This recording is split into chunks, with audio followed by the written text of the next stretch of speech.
Assalamualaikum warahmatullahi wabarakatuh. A'udzubillahi minasyaitonirrajim. Bismillahirrahmanirrahim. Alhamdulillahilladzi anzala sakinata fi qulubil mu'minin liyasdadu imanan ma imanihim. Walillahi junudus samawati wal ard wa kana Allahu aliman hakima. Asyhadu an la ilaha illallah wahdahu la syarikalah wa asyhadu anna Muhammadan abduhu wa rasuluhu la nabiyya ba'dah. Alhamdulillah, kita panjatkan syukur atas nikmat yang diberikan oleh Allah kepada kita. Kita dilahirkan ke dunia ini sebagai perempuan yang oleh Allah banyak sekali dimuliakan. Karena apa? Kalau kita diberi oleh Allah ada perbedaan dengan laki-laki, yaitu hamil, menyusui, melahirkan, itu adalah anugerah tersendiri yang diberikan oleh Allah kepada kita sebagai perempuan. Namun di sisi yang lain, berkaitan dengan tugas-tugas yang diamanahkan oleh Allah kepada kita perempuan, mulai dari tugas ibadah. Di dalam surat Adz-Dzariyat ayat 56, A'udzubillahi minasyaitonirrajim. Wa ma khalaqtul jinna wal insa illa liya'budun. Tidaklah aku ciptakan jin dan manusia melainkan untuk beribadah kepadaku. Jadi ibadah itu bagian daripada tujuan Allah menciptakan manusia. Yang kedua, ada tugas-tugas sebagai khalifatullah di muka bumi. Mulai pada tugas dirinya, pada tugas agama, ada tugas keluarga, tugas bermasyarakat, tugas berbangsa dan bernegara. Di dalam keluarga, kita dipilih oleh Allah sebagai kepala rumah tangga, yang di situ juga diharapkan bertanggung jawab, akan dipertanyakan oleh Allah berkaitan dengan harta yang diberikan oleh suaminya. Maka dari itu, kita sebagai perempuan itu tentunya punya pemahaman bahwa sumber-sumber penghasilan yang dihalalkan ya bagi perempuan itu, kalau kita lihat secara umum, yang namanya anak ya sedikit atau banyak pada umumnya itu mendapatkan dari orang tuanya, yaitu harta waris. Ya, dalam surat An-Nisa ayat 2, wa atul yatama amwalahum wa la tatabaddalul khabisa bit-thayyib wa la ta'kulu amwalahum ila amwalikum innahu kana huban kabira. Yang kedua, mahar. Ya, di dalam surat An-Nisa ayat 4 juga, yaitu kaitannya dengan pemberian ya ketika akad nikah, yang juga menjadi bagian daripada syarat ya, dan dimasukkan, ada yang masukkan pada rukun nikah berkaitan dengan halalnya seorang perempuan itu, salah satunya ada mahar. Kalau kita lihat pada Al-Quran bahwa Nabi Musa itu bekerja, perjanjiannya ada 8 tahun, tapi Nabi Musa tahu 10 tahun disuruh milih ya oleh mertuanya, meminta ya mas kawinnya adalah bekerja.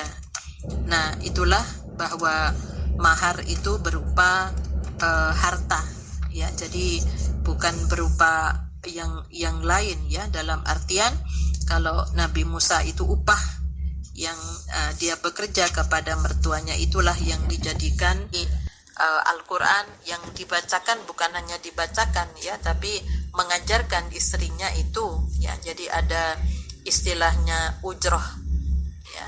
Jadi untuk itulah maka itu yang dijadikan mas kawin. Jadi bukan bacaannya sebenarnya atau bukan mushafnya, tapi bagaimana suami mengajarkan kepada istrinya. Ketika suami itu tidak memiliki secara materi, tapi dia punya profesi ya, kalau sekarang diistilahkan profesi. Yang ketiga adalah hadiah ya. Wa atal mala ala hubbihi dzawil qurba dalam surat Al-Baqarah ayat 177 ya. Ini berkaitan dengan salah satu ciri ketakwaan seseorang adalah memberikan harta yang dicintainya itu kepada dzawil qurba. Nah, dzawil qurba kalau orang sudah menikah asalnya orang lain, maka ketika diikat dengan pernikahan maka itu menjadi dzawil qurba, sehingga suami berkewajiban memberikan nafkah kepada istri ya. Jadi bedanya nafkah dengan hadiah. Jadi kalau hadiah itu adalah harta dari istri ya, dari istri yang memang diberikan oleh suami. Kemudian yang ketiga, yang keempat adalah wasiat. Jadi perempuan juga bisa memperoleh dari harta wasiat, yaitu pemberian ya, pesan yang diberikan oleh mungkin kakeknya, barangkali neneknya, barangkali dari saudara laki-lakinya, atau bisa dari orang lain. Kemudian juga perempuan bisa mendapatkan harta itu dari upah atau ujroh, dari hasil usaha. Jadi dari hasil usaha. Jadi sekarang perempuan itu banyak juga mendapatkan dari hasil usahanya sendiri, maka itu adalah harta perempuan. Jadi perempuan itu harusnya tahu akan hak-hak yang menjadi sumber seseorang ya, itu mendapatkan harta itu dari sumber yang halal. Untuk perempuan itu ada dari harta waris, ada mahar, ada hadiah, kemudian juga ada hasil usaha yang disebut dengan ujroh.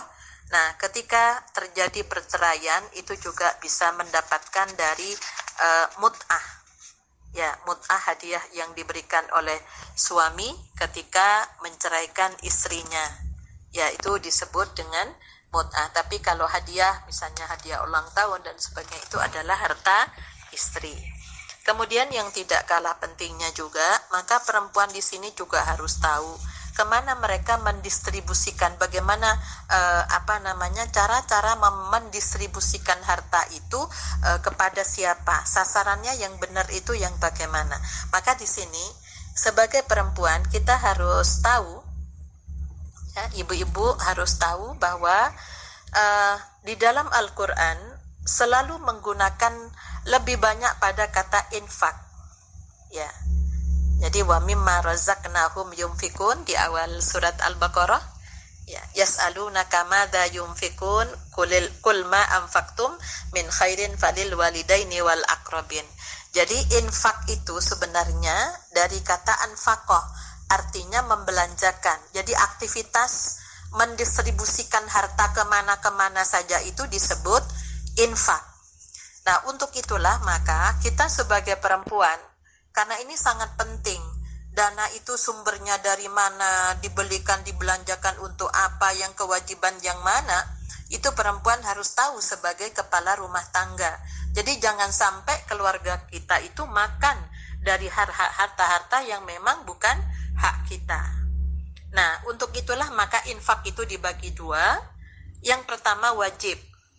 Jadi namanya wajib. Yang pertama adalah nafkah. Ya. Jadi nafkah kepada siapa? Kepada keluarga. Dalam surat Al-Baqarah ayat 215. A'udzubillahi minasyaitonirrajim, yas'alunaka madza yunfikun qul ma anfaqtum min khairin falil walidaini wal aqrabina wal yatama wal masakin. Jadi siapa yang harus mendapatkan nafkah terlebih dahulu, yaitu mereka bertanya kepadamu Muhammad tentang apa yang harus mereka infakkan. Katakanlah, harta apa saja yang kamu infakkan hendaknya diperuntukkan bagi kedua orang tuamu. Yang kedua kerabat. Jadi istri itu kalau sudah diikat dengan pernikahan menjadi kerabat, disebut dengan dzawil qurba. Ya, jadi sudah masuk pada dzawil qurba. Nah, kemudian ada lagi yang saudara kandung ya, saudara kandung, saudara seayah, seibu, itu pokoknya semua yang garis lurus Itulah yang disebut dengan dawil kurba. Ini yang menjadi skala prioritas untuk mendapatkan nafkah. Ya, kemudian yang berikutnya setelah itu, qul ma anfaqtum min khairin falil walidaini wal aqrabin wal yatama wal masakin.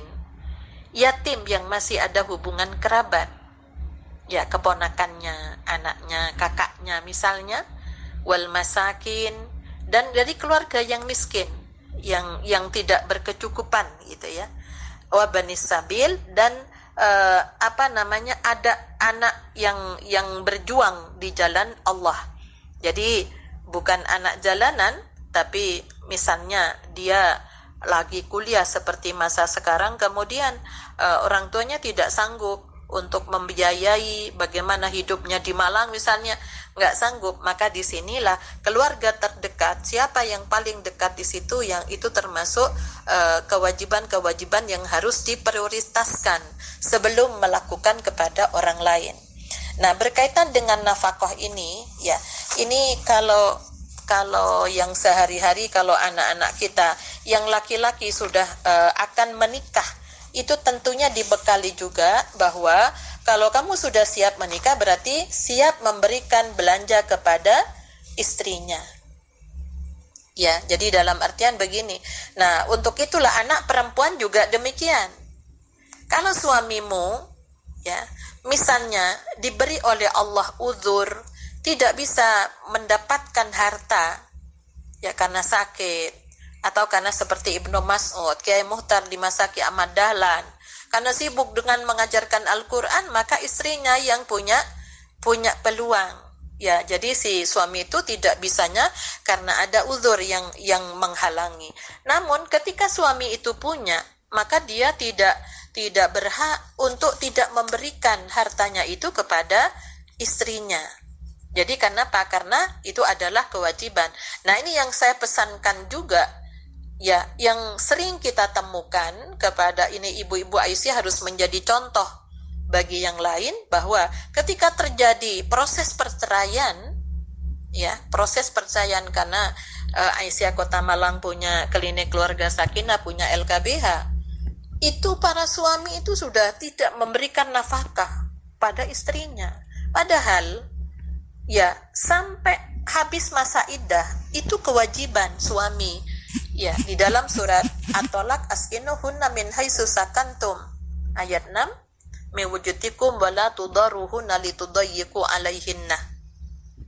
Ya, jadi ini yang tempatkanlah mereka para istri di mana kamu bertempat tinggal menurut kemampuanmu. Janganlah kamu menyusahkan mereka. Jadi ada kewajiban-kewajiban memang, liyunfik dzu sa'atin min sa'ati, ya, sesuai dengan kemampuan. Ya, sesuai dengan kemampuan. Maka di ayat 7 itu, ya, jadi dan orang yang terbatas rezekinya hendaklah memberi nafkah dari harta yang diberikan Allah kepadanya. Di sini perempuan nggak boleh nuntut. Ketika masa iddah, suaminya hanya bisa memberikan sekian karena dibatasi rezekinya.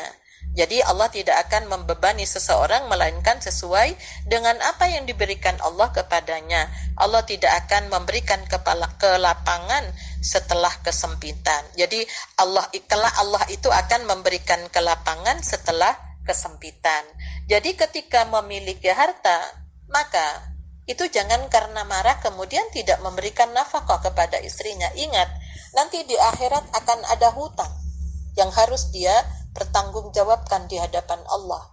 Itu termasuk hutang kepada sesama manusia. Ini karena emosi, karena marah, kemudian haknya istri tidak diberikan. Kemudian yang kedua adalah zakat. Kalau nafkah keluarga itu sudah terpenuhi, ya, maka sudah sampai satu nisab, haulnya juga sampai, maka berapa kadar yang akan dikeluarkan itu masing-masing ya tentunya tidak sama. Jadi kalau punya emas, tabungan, perdagangan itu 2,5%, ya. Kemudian kalau nanti itu misalnya pertanian, ya, kapan panennya? Nah, di sini kadarnya ada 5%, ada yang 10%. Jadi kalau yang 10% itu yang tada hujan, yang nggak usah susah-susah untuk menyiram, ya. Kemudian ada lagi ya peternakan, kos-kosan sekarang itu termasuk ya harta. Bagaimana ketika menerima harta waris, apakah harus dikeluarkan zakatnya mas kawin kalau sampai sudah 1 on mas misalnya? Ya tentunya ya itu juga masuk. Nah, masuk kategori yang 10 atau 20 itu adalah iman yang bicara. Jadi intinya kita sebagai orang yang beriman, kalau yang dipahami di Muhammadiyah, semakin sulit kita mendapatkan, semakin kecil yang kita keluarkan. Ya, jadi kenapa kok pertanian kok 5%, kemudian yang tanda hujan 10%, harta riskas temuan yaitu kok 20%. Nah, ini kalau harta warisan kemana? Kembali kepada iman. Ya, jadi ibu-ibu mau ngeluarkan 2,5% itu kembali kepada iman. Kalau kita menganggap harta waris itu adalah harta yang mudah kita dapat, kita ngeluarkan 2,5%, itu ukuran keimanan masing-masing. Ya, jadi untuk itulah maka kenapa kok di Masailul Khamsah itu ada kias. Ya, kita harus mengkias, harus menentukan kaitannya dengan diri kita sendiri, yaitu saya harus berapa persen mengeluarkan. Kita yang tahu berkaitan dengan harta kita. Kemudian yang berikutnya adalah kafarat ya, ada fidyah dulu di bulan Ramadan. Nah, ini fidyah juga. Fidyah itu tentunya yang tidak bisa melakukan tua renta karena hamil, menyusui, kemudian apalagi yang orang sakit yang sudah menaun, yang tidak mungkin ya melakukan puasanya, pekerja tambang yang terus nggak bisa keluar dan memang tidak bisa mengganti, yaitu dengan membayar fidyah. Nah, kalau mereka nggak sanggup membayar fidyah, itu menjadi tanggungan Islam, menjadi tanggungan kerabatnya, keluarganya. Maka Rasulullah ketika ada yang melanggar melakukan hubungan suami istri, kemudian dia nggak bisa membayar, Rasulullah kan mengambilkan di Baitul Mal, ada kurma disuruh berikan, ternyata dia yang miskin sendiri. Ya, itu menjadi tanggungan dari kerabat itu. Jadi makanya kerabat itu ada hubungan yang berkaitan dengan tanggung jawab. Ya, jadi bukan hanya situasi sekarang ini, ya mari kita kembalikan. Ya, ini Allah ngasih pelajaran betul itu. Kenapa? Karena banyak orang bersaudara, pertemuan silaturahmi di Idul Fitri, ya, tapi ternyata ya itu hanya seremonial. Jadi ketika saudaranya sedih, nggak ada yang mau tanggung jawab. Nah, jadi ini yang barangkali ini menjadi pelajaran buat kita semuanya. Jadi itu fidyah. Fidyah itu jangan diberikan kepada sembarang orang, berikan kepada orang yang memang melakukan ibadah puasa, yang memang mereka sholat untuk jatah makan buka dan sahurnya. Jadi kondisi sekarang itu untuk mencari siapa yang berhak mendapatkan fidyah itu banyak, karena sekarang banyak orang beriman yang jatuh miskin, banyak orang yang beriman yang mendadak kaya dengan mengambil peluang ini, artinya mancing ikan di air yang keruh. Ya, jadi dengan buat masker supaya kemudian dijual mahal dan sebagainya. Nah, ini salah satunya ada orang mendadak miskin sekarang ini, ada yang mendadak. Kemudian kafarat sumpah, suami bilang kepada istrinya, saya tidak akan bersetubuh lagi dengan kamu. Itu tunggu 4 bulan. Dia harus memutuskan pernikahannya, atau dia kembali kepada istrinya tapi harus membayar kafarat. Jadi kafarat sumpah, nabrak orang meninggal dunia. Banyak yang tidak mengamalkan ini. Karena saya sudah di penjara, itu kan hukum dunia. Ya, tapi hukumnya Allah, ya, maka dia harus memerdekakan muda. Enggak bisa puasa 2 bulan berturut-turut. Tidak kuat puasa, dia harus membayar fidyah, ngasih makan 60 fakir miskin untuk jatah makan mereka dalam sehari. Jadi hukum Islam itu seperti itu, tapi nggak banyak yang mempraktekkan itu. Ya, kemudian ada lagi ada dam di haji ya, dam di haji. Yang diingat hanya dam nusuknya, dam haji tamatu, dam haji kiron, hanya itu yang dihafal. Tapi pelanggaran-pelanggaran yang berkaitan dengan melihat auratnya, berkata-kata yang keji, terus mencabut itu dilupakan. yang haji plus kadang-kadang lupa, belum tahallul sani sudah hubungan suami istri, itu batal, itu hajanya sudah batal, masih harus bayar kafarat menyembelih seekor unta. Ini banyak tidak dipahami. Maka kajian-kajian harta seperti ini harus dikaji di dalam keluarga. Kepala rumah tangga, kepala keluarga harus mengajarkan bagaimana namanya kewajiban-kewajiban berkaitan dengan masalah harta. Jadi jangan hanya dipercayakan anak kuis mondok, oh belum tentu sampai sedetail itu mereka memahami. Kalau mondoknya dulu masih waktu tamat SD, masih SMP, SMA. Nah ini yang mari ibu-ibu Aisyah kita segera kembali untuk meluruskan. Kemudian ada diat, ganti rugi, katanya dengan hukum kisos ini. Kemudian nazar, hati-hati dengan nazar itu. Nazar itu memang untuk mendekatkan diri kepada Allah, tapi ini adalah ciri daripada orang medit. Kalau tidak diberi ini sesuatu, dia tidak mau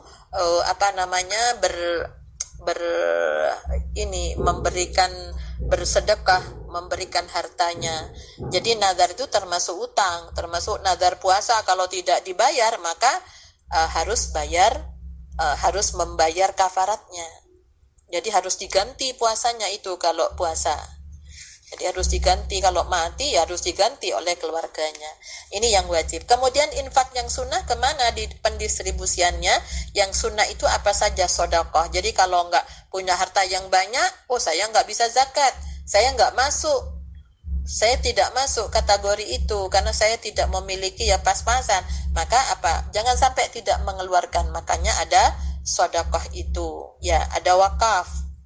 Wakafkan tanahnya. Ada hadiah ya yang diberikan. Jadi karena prestasi ini adalah sunnah. Hibah ya, hibah. Kemudian akikah, kurban, ada wasiat ya. Jadi wasiat itu nanti di bab berikutnya barangkali kita perlu, minimal kita itu harus tahu klasifikasi. Jadi infak itu aktivitasnya. Maka ketika taska ya lembah zakat harusnya menulisnya ini infak wajib untuk zakat. Oh ini infak sunnah sedekah. Gitu aja. Jadi infak itu jangan masuk pada ini adalah kegiatannya, itulah yang disebut dengan infak. Maka para amil harus tahu. Oh ini apa? Fidyah. Berarti ini wajib. Wajib. Kalau sudah wajib ya harusnya ya memang ditagih. Kalau nggak bisa bayar, nah inilah tanggungan sesama muslim itu diantaranya. Nah barangkali ini sebagai pengantar untuk pertemuan yang pertama dengan pada kuliah duha ini yang dilakukan oleh ibu-ibu Aisyah, pimpinan daerah Kota Malang, cabang dan ranting secara serentak. Saya akhiri, nasrun minallah wa fathun qarib wa basyiril mu'minin walhamdulillahi rabbil alamin. Assalamualaikum warahmatullahi